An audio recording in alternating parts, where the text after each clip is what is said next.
So one of the things that I love about Star Wars, because we're talking about that this morning, and one of the things I love about Star Wars is um, when we begin to see Luke and we begin to see how Luke sees his father. Like everyone else, when they see Darth Vader, they see this evil monstrosity. They see, a Dark Lord. They see the Sith Lord. They see that. But throughout, especially in Return of the Jedi, Luke would say over and over again, there's good in my father. I know there's good in him. And that belief is what continues to drive him throughout the movie until ultimately by the end of the movie, what we do is we see Darth Vader fulfill the prophecy, and we do see that there is good in him. And there's almost like at the end, as Darth Vader's dying, there's like the reconnect between him and his son, and let me see you with my own eyes. Like it's one of those incredible, incredible moments in Return of the Jedi. And as I look at that, I think that one of the things that's really great about being a follower of Jesus is that what Jesus does is, although what everyone else might see a mess in us, everyone else might see a struggle in us, but the reason why Jesus went to the cross is because he also saw that there's something beyond it. There's something behind it. And I don't know how many of you are familiar with the story of the ugly duckling. You guys remember the story of the ugly duckling? You have the swan egg that somehow finds its way into the duck nest, and then the duck gives the other ducks hatch, but the swan egg takes longer to hatch. But when it finally does, he pops out. And he doesn't look like a duck. He doesn't quack like a duck. He doesn't walk like a duck. As a matter of fact, they look at him, and he's called the ugly duckling, right? And because he doesn't fit in, he begins to try to talk to some of the other animals, that are on the farm as well, and begins to find out he doesn't fit in with them either. He can't find his place until eventually he comes across the swan, has a conversation with them, and realizes based on that conversation that he's one of them. Like he finds his place amongst them. And I think the reality of that is when we live in this world, the world that we live in is not the world that God created for us to live in. It's a fallen world because of sin. And because of that, the place that we were in is kind of like that. It's kind of like that swan egg. We're in this place that we really weren't designed for, that really doesn't fit us. And then once we're hatched, I guess for lack of better terms, we go through the aspect of trying to find out who we are. And the reality too is not until we find our reconnection back with Jesus that we begin to discover our true identity and who we are in our connection with him. As a matter of fact, you can see this right on the screen. It says our true identity remains hidden until we step into the divine design and connection we find in God.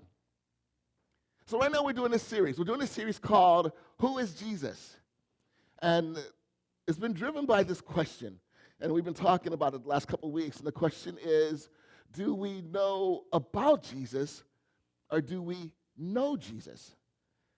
Because depending upon what our answer might be, our understanding might be, it completely impacts the way that we live our faith. And I think that there are a lot of people who call themselves Christians that know about Jesus, but we don't always see that they know Jesus.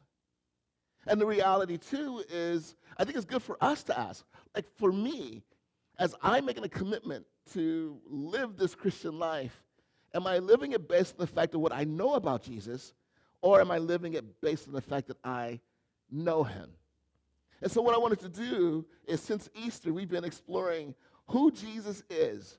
And hopefully in that we begin to recognize that he embraces us and that we're drawn to him. And so, week one, of course, we looked at why was Jesus crucified.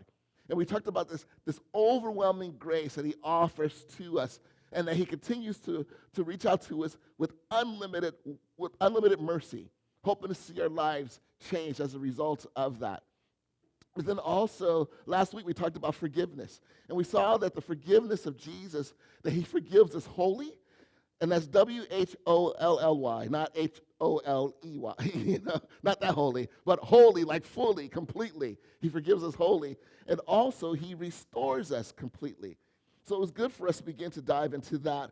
And here's a question I wanted to ask this morning as we look at the sermon, and that is, why is it? Why is it so difficult for us to show the same kind of compassion to others or to ourselves that Jesus demonstrated. Why is that so difficult for us to do? And I think it goes back to the idea of the ugly duckling, but I wanted to give us an example. In Mark chapter 3, verses 1 and 2, it says this: Jesus went into the synagogue again and noticed a man with a deformed hand. Since it was the Sabbath, Jesus' enemies watched him closely. If he healed the man's hand, they planned to accuse him of working on the Sabbath. And with that, they wanted to use that as a plot to begin to plan the death of Jesus, to figure out a way to kill Jesus as a result of this. So as we're looking at this, it's important. So when this guy walks in with his hand, we don't know what was going on with his hand, but his hand is deformed. When Jesus sees it, he sees a guy that is broken. He sees a guy that is struggling. He sees a guy that is wrestling. He sees a guy that maybe has a difficult time feeding his family because he's limited in what he has the capacity to be able to do. That's what Jesus sees. And think about this. This is the religious leaders. And the religious leaders should have been the one that will ride along with Jesus to see this person from a perspective of compassion, to see this person from a perspective. But unfortunately, that's not what the religious leaders did. What the religious leaders did is when they saw this guy, they didn't see someone worthy of compassion. They saw an agenda. They saw an agenda. They saw possibly an opportunity to be able to have a reason to attack Jesus. They cared nothing. They cared nothing about the man. They cared nothing about his plight. They only cared about what they wanted to accomplish, and they were willing to use him to do it. See, that's the challenge, I think, for us as well. And I think it's a good question for us to ask ourselves, and you can see it's right on the screen also, is what do I see when I see broken people? To ask ourselves that question. What do I see when I see broken people? Because here's the reality, is when it comes to looking at others, sometimes it's hard for us to have compassion. And I think the reason why is because what we see is what's on the surface level. We don't see what's underneath. We don't see who they truly are. We see what is on the surface level. And because of that, it makes it difficult for us to extend our compassion. And the realization of this, when we understand this, it begins to hopefully make us to ask, well, Jesus, how do we get here? How do we get to this point where when we look at people, we see what's on the surface? And I'll give you a prime example, is there's this one point where there's this guy named Samuel, and he's given the task to pick the next king of Israel. And so what happens is this king, he invites Jesse's family to come in. He's going to do the sacrifice with them. And when they walk in, he sees the first of Jesse's son, a guy named Eliab, and he looks king-worthy. He looks the part. And so, I could see like him walking in with his Jedi outfit, his lightsaber, long hair, ready to go kind of thing. But he sees like, okay, of course, there's no lightsabers in. That's just the 4th of July. And maybe that was a little forced. But we'll continue to move on. Okay, but he looks at someone, and God says, look, that's not the guy. See, it works in two ways. Sometimes we see someone that is struggling, and because of what we see in their appearance, we think they're not worth our compassion. And sometimes we see someone else, and it looks like they have it all together, and we think that they are worth the effort. And the Bible kind of warns us against that. And so the challenge is, how do we begin to see people the way that Jesus sees them? And I think the first thing we have to do is come to an understanding, well, why is it? Why is it that we see people that way? When did it start? When did it start? Now, we're going to go back to a passage we've actually already talked about this year. But as I was preparing for this sermon, this passage kind of stuck out to me. And so I went back and I read it, and I saw something different in it than what I saw in the past. And so with that, in Genesis chapter 3, verses 8 through 10, it says, when the cool evening breezes were blowing, the man and his wife heard the Lord God walking about in the garden. So they hid from the Lord God among the trees. Then the Lord called to the man, "Where are you?" He replied, "I heard you walking in the garden, so I hid. I was afraid because I was naked." Now realize this conversation happens after Adam and Eve have eaten of the fruit. And so God is walking through the garden like he probably would normally do. And what he sees is something different. There's something different in the way that Adam and Eve react. There's something different in the way that they respond. There's something categorically different about them. And the reality is God knew what the difference was. He knew that. But he wanted to give Adam and Eve an opportunity to acknowledge that so they can begin to get healing and renewal in their lives as well. But from this point forward, our relationship with God was completely changed. Our relationship with ourselves was completely changed. And our relationship with others were completely changed as a result of it as well. So, for example, when God says, "Adam, where are you?" Adam didn't come out and say, "Well, you know, God, I ate of the fruit they told me not to eat of, and so I hid." That's not what he says, right? What does he say? He says, "I was what? I was afraid. I was afraid." So that's the first thing he says, "I was afraid." And so here's the thing. So what happens is initially these feelings or emotions because of eating of the fruit are introduced to Adam, and they're completely new to him. They're completely new to him. But the major emotion he's feeling is shame, guilt, regret, remorse for what it is that he's done. But he also says, "I was afraid." Now, why was he afraid? He was afraid because he didn't know what God would do. He didn't know how God would react. He knew that there was a consequence for it, but he didn't know how God was going to carry it through. And so, as a result of this, what happens is when Adam eats of the fruit, then this element is introduced, and as a result of this element that's introduced, he sees himself completely different, and he sees his relationship with God very different as well. So now, God, the creator, has now become God the judge.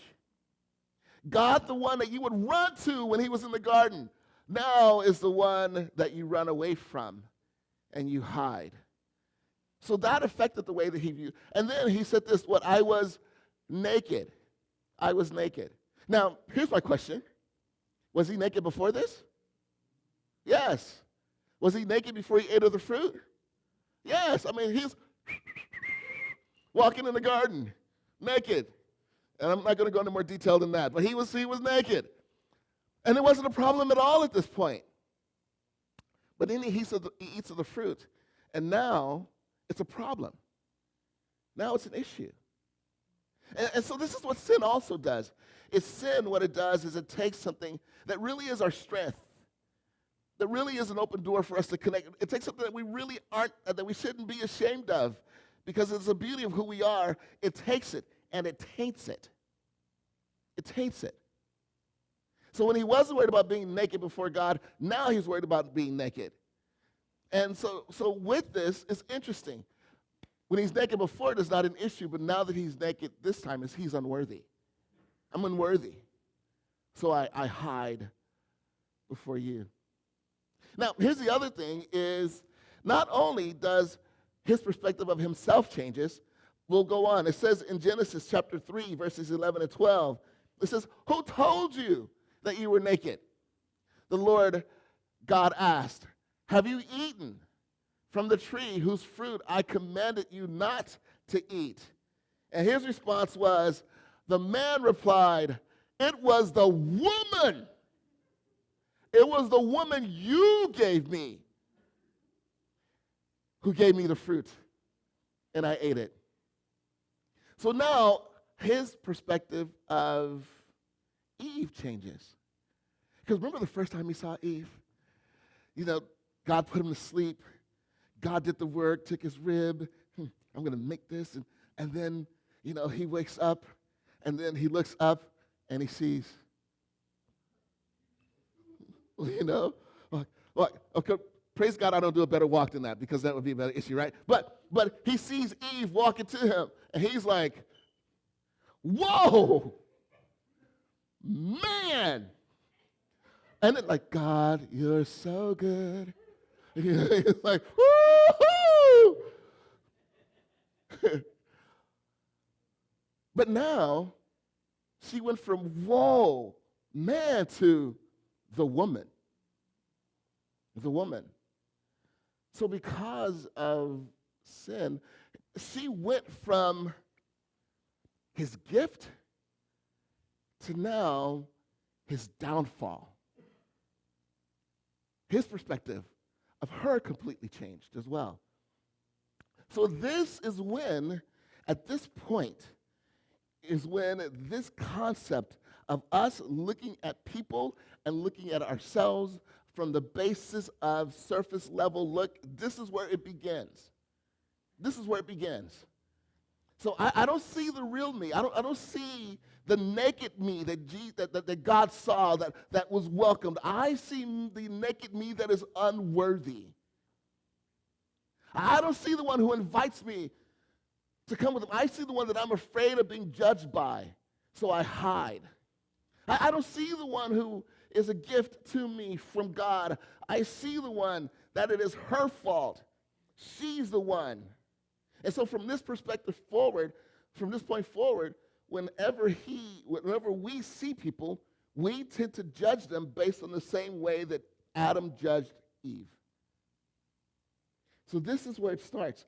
And this is the reason why it impacts us. So with that in mind, you can see it's right on the screen. Sin distorts the way that I see others and me. It distorts the way that I see others and me. Now, we can see examples of this. As I said before, when I see me, I see unworthy. I see guilt. I see shame. There's a great example of that. There's a story in the Bible that Jesus tells, and many of you may be familiar with this story, but there's this kid who comes to his dad, basically insults his dad, takes his inheritance, goes and blows it. Now, he's asking his dad for his inheritance before his dad dies, which is completely offensive. Goes, he blows it, recognizes that he's messed up, and then he's coming back to his dad. And this is what he says in Luke chapter 15, verse 21. His son said to him, "Father, I have sinned against both heaven and you. I am no longer what? I am no longer worthy of being called your son. I'm no longer worthy." And again, that's the way that we see ourselves. And here's the thing that's really interesting, is Jesus Christ will say to you, you are worthy because I've made you worthy. You are worthy because I went to the cross for you. I have declared your value and your worth. And still what we will do is we will still see our shame. We will still see our sin. And we will still say, although Jesus, you declare that I'm worthy, I don't know if I really believe that I am. I don't know if I really believe that I am. And so what that does is that hinders us from being able to come to know him and embrace him and love him fully the way that he desires for us to do so. And then, again, that's looking at ourselves through the lens of our sin. When we look at others through the lens of our sin, we see, again, people who are unworthy. We see people who are people of blame, people who see them with an agenda. We see them sometimes with repulsion, because of that. And so there's another example. When Jesus had gathered with these tax collectors, and it says this in Luke chapter 15, verses 1 and 2, it says, tax collectors and other notorious sinners often came to listen to Jesus teach. Now that part's great, right? You want them to come to Jesus. But in verse 2, it says, this made the Pharisees, there's again, the religious leaders, this made the religious leaders and the teachers of the religious law complain that he was associating with such what? Sinful people. Eating, and even eating with them. Even eating with them. You know what they were literally saying is, they were complaining, why would you eat with such people who don't deserve you to eat with them? If you really are who you claim to be, you would not even associate with those people. Not even remotely. And so again, the religious leaders were even looking at other people through the lens of sin, through the lens of shame, through the lens of blame, through the lens, again, of agenda, through the lens of repulsion. They were repulsed by the people that were struggling. And sometimes we have to be honest that we can be that way as well. We can look at others and be repulsed by them, repulsed by their struggle, repulsed by their wrestle, repulsed by their smell. We can look at others and we sometimes struggle and wrestle in those ways. But here's the other thing, is not only does sin impact the way that I view others, it also impacts the way that I think God should view others. It impacts the way that I think God should view others. Or it impacts the way that I think God should view me. Again, many of us might be familiar with this. There's this guy named Peter. He'd been fishing with his buddies. Jesus comes in. Jesus gets on his boat, says, hey, push out to teach. He teaches. And then Jesus does this incredible miracle with fish. And then here is how Peter responds in Luke chapter 5, verse 8. When Simon Peter realized what had happened, he fell to his knees before Jesus and said, "Oh Lord, please forgive me. I'm such a sinful man. Again, I'm unworthy. I don't deserve you. You shouldn't be on my boat. I might taint you." That's the perspective that he had. And I think in some ways he probably felt like Jesus probably should have, like Jesus, I'm telling you who I am so that you can know. And that Jesus would look at him and go, ooh, why'd I pick your boat? You know? Why? Yeah. That's what he expected Jesus to feel. And sometimes that's what we think God should feel about us too. Or sometimes sin taints the way that we view others. Jesus was at a man's house, a guy named Simon, not the disciple, but another Simon who was a religious leader. And while he's there, this woman walks in and she begins to wash his feet with her tears and her hair. And here is what the religious leaders responded with. In Luke chapter 7, verse 39, when the Pharisee who had invited him saw this, he said to himself, if this man were a prophet, if he really was the Messiah, if he really is who he claims to be, he would know what kind of woman is touching him. She is a sinner. She is a sinner. And I don't know about you, but there have been times, I mean, I've said it, but I've thought it, like, why would God show mercy to him? Why does he deserve God's mercy? Why? Such a jerk. Arrogant jerk. I'm going to say something else you can't say in church. Why him? Because why? Again, because we're looking at people through the lens of our sin. And because we're looking at people through the lens of our sin, we're looking at people through the lens of their sin.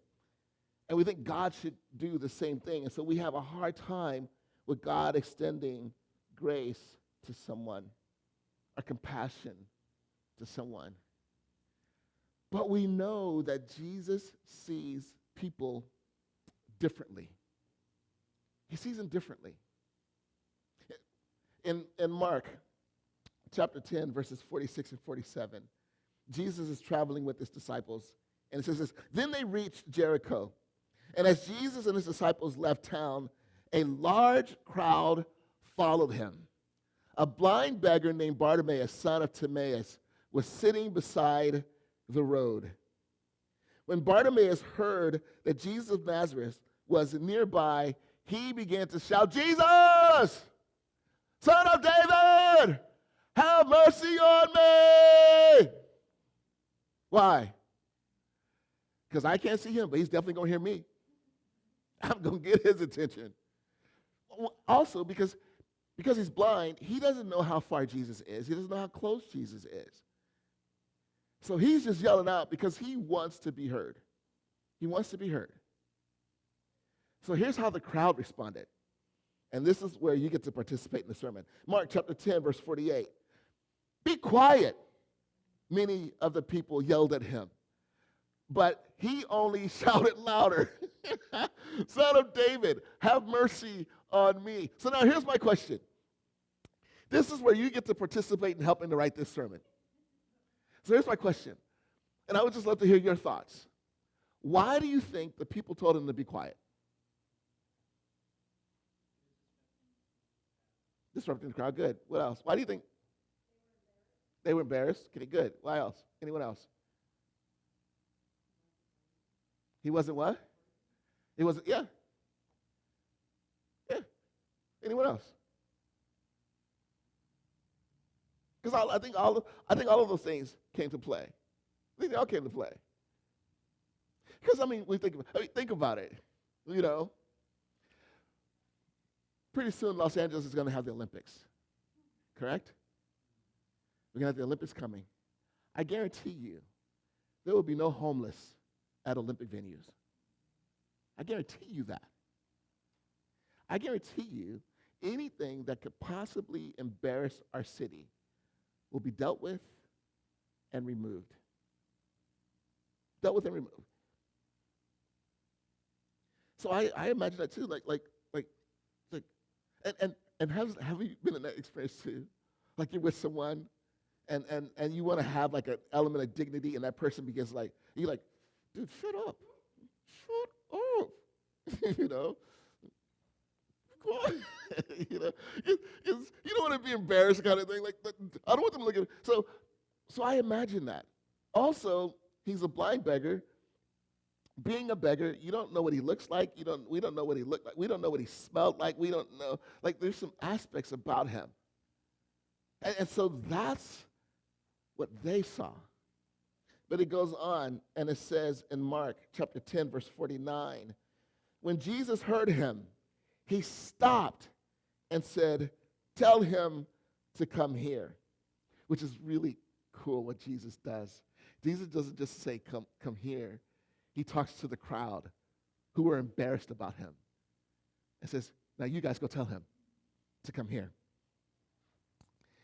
And look at how the crowd changes.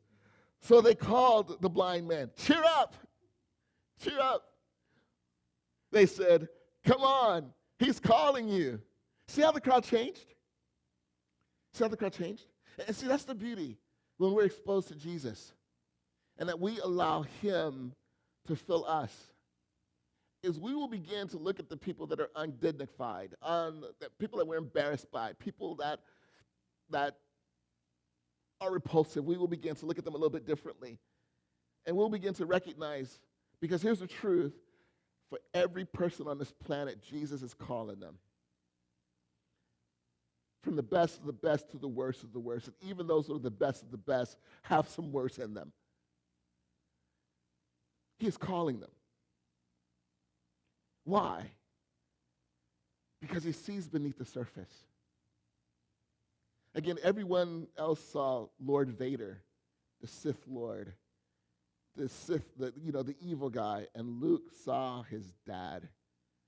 He saw the heart. He saw the good underneath him.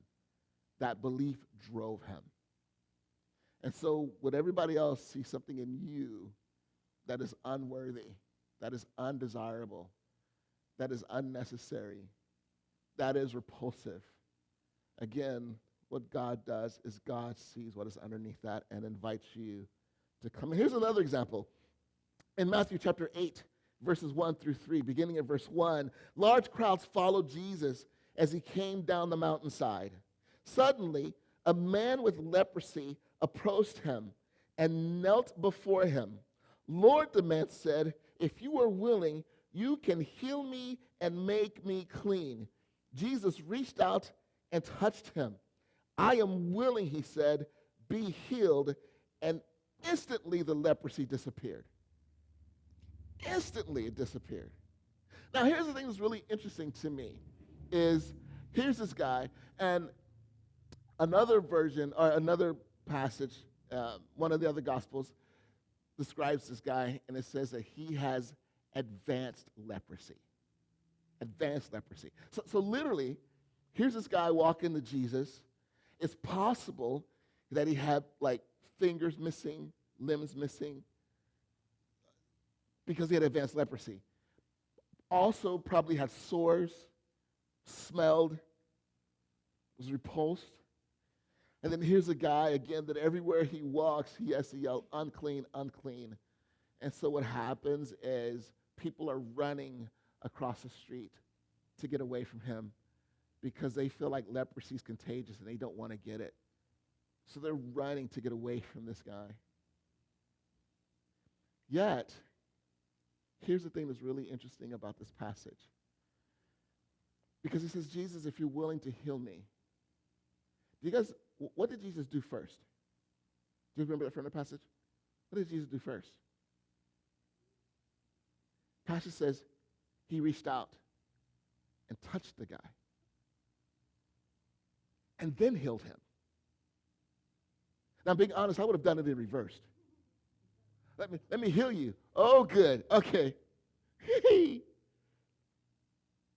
So what Jesus does is so profound there because he touched the guy in his sickness, in his illness, in his smell, in his repulsion.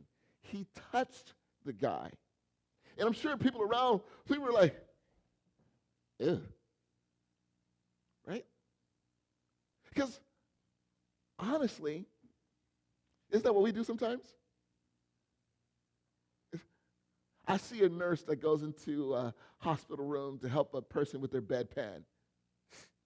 Ew. Right? You see some of the fluids and stuff like that that nurses have to deal with. Ew. I wouldn't touch that. I wouldn't go near that. But Jesus does. So there is a level of compassion that exists that is amazing. And then, not only that, then Jesus heals the guy. But I think the healing started before the physical healing began. Because here's a guy that probably had not been touched since his diagnosis. And so what Jesus does is, I'm sure that is a healing emotionally, spiritually, probably mentally as well. And here's the thing, too, with this. The beauty of this is there's no question of his healing. Like, wow, he touched me before he even, and then he says I'm healed. Like, I'm healed. I mean, he touched me and he healed me. Like, there's no question. And here's the beauty of this, too, is this important for us to understand, is when Jesus does this, back in biblical times, if you touched someone who had leprosy, you were unclean. So what you would have to do is you would have to go through a cleansing process. You would have to stay away from the synagogue for a certain amount of time. There's a ritual that you had to go through in order to be declared clean once again. And then what you would have to do is you would have to present yourself to the priest. The priest would have to look at you and be able to say, you are clean. You are clean. So again, this is exactly what Jesus does for us. Is Jesus touches us in our sin. He takes our sin upon him. He becomes unclean on our behalf. That's compassion. Compassion is the ability to see someone at their worst and love them anyway. Risk for them anyway.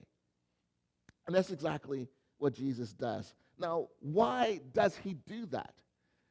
Because with compassion, what Jesus is able to do is Jesus is able to see beneath the surface, beneath the brokenness, beneath the repulsion, beneath the blame, beneath our unworthiness. He's able to see beneath all of it, to see who we really are. You can see this point right here in the sermon too.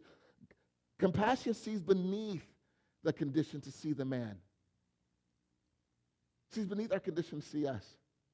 There's a game that I used to play. I haven't played it in a while.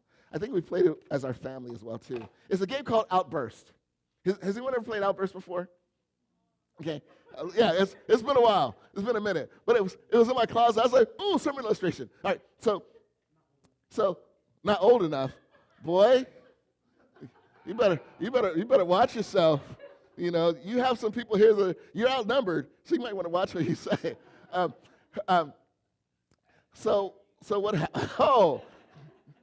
So what happens is you have this card in the game, And in the card, you can see an example. There's a picture of it on the screen. You can look. So this card is designed in such a way to where there's answers on the card, but you cannot see the answers. You cannot see the answers.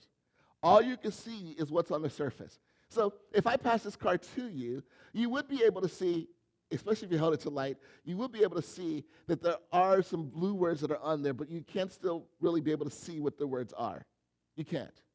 So it's not until I have my little gadget here. And so what I do with my little gadget is when I put the card in, all of a sudden, all the words appear. All the words. Matter of fact, yell out some kinds of cheese. What are some cheeses out there? Yell out some cheeses.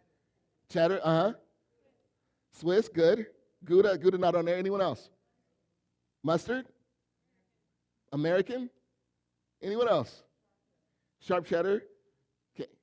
Ooh, brie. Fancy cheese. Brie. Okay. Parmesan. Yeah. So and what happens is people yell out, you try to get all the answers. There's 10 that are on there. You guys actually did pretty good. But the beauty is this gadget allows me to see. See here, if this represents us in our sin, you can't see what is truly beneath the sin. So with this, if this is Jesus, then what happens is when we are seen through the lens of Christ, he sees what is underneath the surface. He sees what is hidden. He sees what we wrestle with. He sees beyond, underneath what we wrestle with. He sees who we really are. He sees who he created. And that is ultimately, when he went to the cross, that is what the cross declares. That is what compassion does. Compassion sees beneath my laziness. Sees beneath that. Compassion sees sometimes beyond my lack of follow through. Compassion sees my heart that sometimes I promise more than I deliver. But compassion is able to see like, oh, this is who Ken really is. And so as a result of that, God begins to speak to that. Jesus speaks to that. Jesus draws that. So I want you to understand that when Jesus extends compassion to you, he sees beneath the surface. He sees the real you. He sees, again, what he has created, called, and fashioned you to be. And so I love this. Because I think if we understand that, imagine if we went from seeing people like this to seeing people like this. How would that change the way that we people? How would that change the way that we treat people? How would that change the way that we interact with others? It would change so many things significantly. Now, it doesn't mean sometimes you can look and you can see what's beneath the surface, and you will lovingly call someone out. You might have to be firm with someone because you love them, because you see what is beneath the surface. And so you push that, and we see that Jesus will do that sometimes too, right? Sometimes he will push a little bit. He said to Peter, "Get behind me, Satan. All you care about is your issues." Like, wow. Whew. So sometimes when you love someone, you may have to speak in a tough way so that you help them to hopefully be able to come to a realization and recognize who they are. You know, loving someone doesn't always mean that you speak lovely. How do I word that? Loving someone, it just means that sometimes you have to be firm. You can be firm. And you can love someone and be firm. Unfortunately, we live in a society right now where it seems like you can't do that. Like, you can't do that. Accept me for me. Well, you kind of suck right now. You know? Like, I accept you for you, but what you are showing is not the you that you really are. So I'm speaking to that you, not this surface you. You want me to accept surface you. No, there's something better in you. So I will speak to that. But also, imagine the amount of mercy that Jesus demonstrated and showed. Because remember, when he restored Peter, he showed Peter love and kindness and restoration, in that moment and everything as well. So there is a healthy balance that is there. But again, I want you to understand this. This is really important. Jesus died for the real you that is underneath the surface, the real you that sometimes you can't see. He died for the real you. And when you see others, he died for the real them as well. So here's what I want to encourage us to do. I wanted to encourage us to pray a very simple prayer. You can put that right on the screen, Malia. Jesus, help me to see what you see. What if we just made that our prayer every morning? Jesus, help me to see what you see. Whether it's in me or whether it's in others. Help me to see what you see. So again, here at Encounter, one of the things that we love to speak into is the simplicity of the message of Jesus. I'm not saying it's easy, but it is simple. And so part of that simplicity is Jesus lays it out like love me, love others, love yourself. Just makes it really clear. So what we do is we end every message looking at what can we pull out of the message, and you can apply one or you can apply all of these. So in loving Jesus, we say love up, love up. And so I want to encourage you, ask God for his eyes of compassion. Ask God. And seek it diligently. Seek it diligently.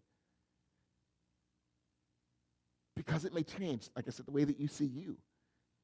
And when you begin to see you the way that he sees you, it becomes a motivator to pursue that you. Now, you're going to make some mistakes along the way. We all do. We're not going to be perfect. But we will continue to see constant improvement if we're growing in that love for him and love for others as well as love for yourself. And loving others, love out. See past the lens of what's on the surface. See past. Now, I will agree, some people make it difficult to see what's on the to see beyond what's on the surface. Some people make you want to punch what is on the surface. I understand. I totally get that. And some people, we may need a movement of the Holy Spirit to be able to see what is beneath the surface. But let's make that our prayer. And then love in. See yourself as he sees you. Because here's the thing, and this is what I found in me personally as well. I struggle with seeing the real in others when I don't see the real in me. You know what's helped me the most at being able to extend compassion to others? Is me being extend compassion to myself. And I realize, none of us are perfect. We're on this journey together. We're walking through this path together. So let's love each other. What if? I've been finding myself asking that question a lot lately of me. What if? What if I was so enriched by the compassion of Jesus that the lens of my life changed incredibly? My vision of me and my vision of others. Jesus, I thank you.